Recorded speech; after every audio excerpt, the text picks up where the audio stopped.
Lenin அவர்களிடம் கேட்டிருப்பாங்க, புரட்சி புரட்சி அப்படின்னு சொல்றீங்களே, இந்த புரட்சி என்பது எப்பொழுது உருவாகும் அப்படின்னு கேட்டிருப்பாங்க. அப்பொழுது அவர் சொல்லியிருப்பாரு, மக்கள் எப்பொழுது முன்பு வாழ்ந்த வாழ்க்கையை தற்போது வாழ இயலாது என்ற சூழ்நிலை ஏற்படுகிறதோ அப்பொழுது தன்னாக கிளர்ச்சி எழுந்து அவர்கள் புரட்சி என்பதை உருவாக்குவார்கள் அப்படின்னு என்று கூறியிருப்பாரு. அதே நிலைமை தான் இப்ப மதுரையில் இருக்கக்கூடிய அரிட்டாப்பட்டியில் நடந்திருக்கும். அது திட்டம் என்பது எதற்காக கொண்டு வரப்படுகிறது நமது நாட்டில்? மக்களின் நலனுக்காக. அதாவது மக்கள் நன்றாக வாழ வேண்டும் என்பதற்காகவும் பொருளாதாரம் வளர்ச்சி அடைய வேண்டும் என்பதற்காகவும்.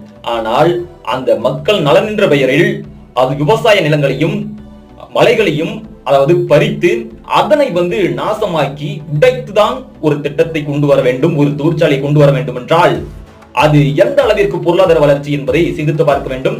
அது எந்த அளவுக்கு நல்ல திட்டம் என்பதை சிந்தித்து பார்க்க வேண்டும். இப்ப மக்கள் முழிச்சுக்கிட்டாங்க. அதனால இப்ப அரிட்டாப்பட்டியிலிருந்து ஒரு செங்கலை கூட மக்களின் அனுமதியின்றி